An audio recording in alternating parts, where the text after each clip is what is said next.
Hey everyone, this video is all about introducing the topic of sound, and we'll get into some more advanced discussions of it later on in future videos, but let's just introduce the idea of what sound is.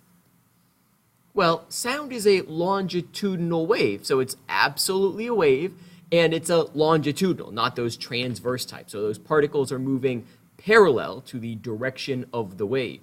Remember, pretty much all waves require a medium to travel through. Sound waves travel through the air, at least most of the time. Sound waves, as we'll see, are really just particles, like air molecules, that move back and forth. But those particles don't just have to be in the air. They could be in liquids. They could even potentially be in solids. But for the most part, when we think of sound, we're thinking of waves traveling through the air. Now, here, speed is pretty much constant, the speed of sound. It's right about 340 meters per second. If you see a classic seeming math problem saying, you have a sound wave traveling, it has a certain frequency, calculate the wavelength. Well, because sound is a wave, we can still use our wave speed equation, but it's almost a little easier because the speed is pretty much always going to be 340 meters per second. Now, to be honest, these 2 points right here, sound does change. The speed of sound does change. It actually moves a little faster in hotter temperatures, not dramatically, but the temperature during the day versus the night, or the temperature in different areas, might slightly change how fast it's going. 343 versus 340 versus 337 maybe, something like that. Also, if you have a lot of high pressure, or if you have low pressure, if you have different density materials, that can affect the speed of the wave as well. If you've ever gone underwater in a pool or something and you try and speak to your friend, all right, well, sound travels significantly faster in water. It travels about 4 times faster. You don't really need to know that. So the material itself can also affect it. But again, at sea level, all right, for normal temperatures, it's pretty much just 340 meters per second. You should know that things affect the speed, but there's no equation we're going to use that has temperature in it or density or pressure, nothing like that. It's more or less constant, okay? To visualize sound waves traveling, it might be easiest first to start with our Slinky. This is how we first showed longitudinal waves. If you remember, we had that Slinky stretched out. I pulled back my hand and then I quickly moved forward. So I pushed forward on the Slinky. That made this little pulse that traveled down the Slinky and then back. It's the same thing going on, except instead of it being a Slinky, it is individual air particles, air molecules that are moving back and forth. I have an animation I want to show you. Nope, not that one. We'll do that one in a second. Aha! Here we have like a tuning fork. But it could really be anything. It could be vocal cords. It could be the speaker in your stereo. Whatever mechanism it is, it moves back and forth, back and forth, back and forth. All right, it's going back and forth, and that is pushing on air particles. And that causes the air particles to move back and forth, which hits other particles, which hits other particles, which hits other particles, and this motion propagates to the right, as we can see. Here's another diagram. We're going to talk about this graph here a little later. Okay, this maybe you could think of as the speaker. It moves backwards and forwards and backwards, and it's pushing air molecules.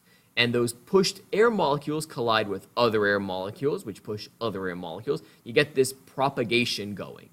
Okay. Again, though, if we look at one of these particles, this red one right here, it's moving just parallel a little bit. Its overall displacement is 0.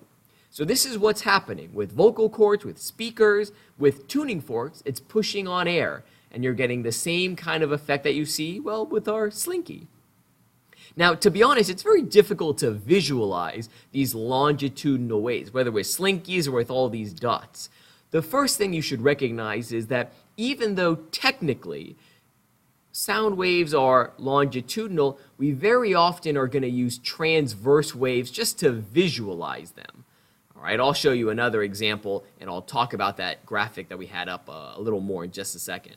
So even though technically there's rarefactions, there's condensation or compression areas, usually we're going to use our classic transverse style waves because it's easier to see. It's easier to recognize things like amplitude, wavelength, things like that. So don't get confused if they're talking about sound, but they're giving you a wave that's obviously transverse. It's just easier to draw. All right. Now, what's going on with your ear? How are you picking up sound waves? Well, we're not going to get into the biology of it, those real key details. Well, as those particles are moving back and forth, they hit your eardrum, making your eardrum go back and forth, back and forth. And there are those bones in your ear, those start to vibrate. There are little hairs and other cells inside your inner ear which start to vibrate, which then send electrical signals to your brain. But it's all just based on these particles moving forwards and backwards. Okay? Here's another diagram showing you can see those individual air particles that, again, move just back and forth, back and forth.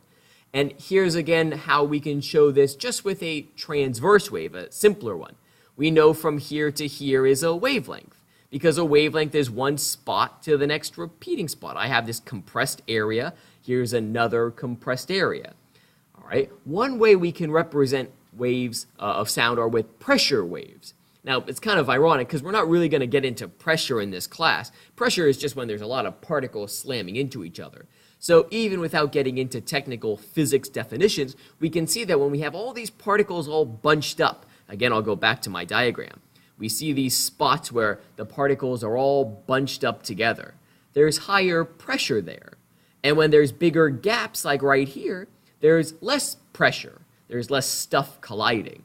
So you might see a graph that's showing, well, it's the pressure of the air. But again, we can figure out things like wavelength. We could estimate, if we know the time, we could figure out periods, the speed of the waves, if it's not obviously 343, etc. All right, but again, just an example of us using transverse waves to look at sound. All right, the next part, part B, we already know two terms about sound waves. At least we know frequency and we know amplitude. We know those for waves in general. How do they exactly show up for sound? And luckily, it's pretty straightforward. When you think of pitch, whether you play a musical instrument, whether you sing, the pitch of a sound, well, that is its frequency. When we're talking about singers or a piano or a saxophone playing different pitches or different scales of music, what you are changing about your voice or that musical instrument, you are changing the frequency of those sound waves. A sound wave that looks like this, again, I'm using a transverse representation, has a certain frequency. Well, that's different than a wave that looks like this. If I have a higher frequency wave, I hear a higher pitch. So pitch is really just all about how your ears and how your brain is interpreting the frequency of those waves. All right, let me go back to my animations here. Here I have a tone generator. All right, this says 400 hertz. I can play 400 hertz, and we're hearing what we would call a certain pitch.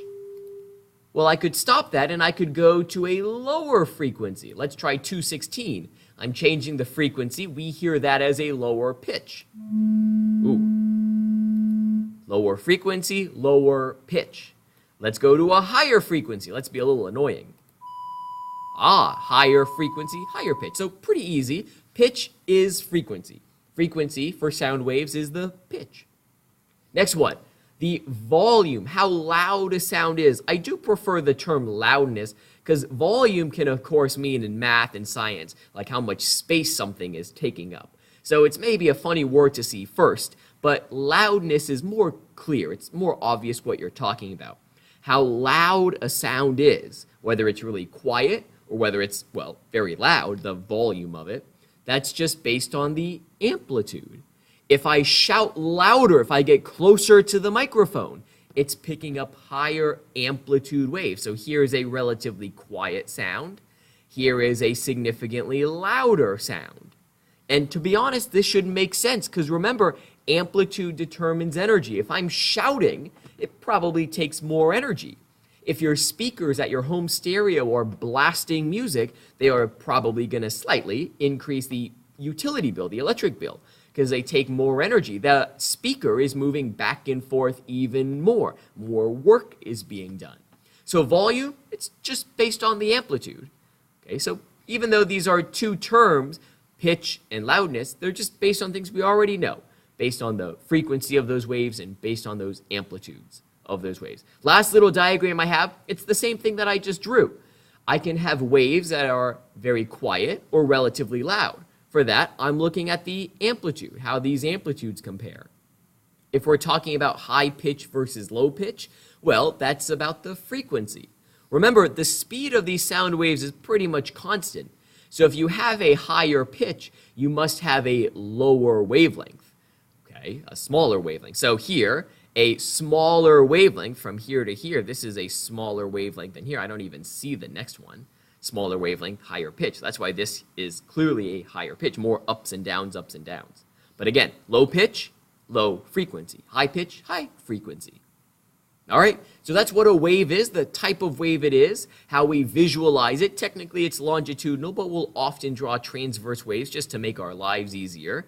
And then pitch and volume, pitch and loudness, terms we really already know. They're just amplitude and frequency. All right, thanks for watching.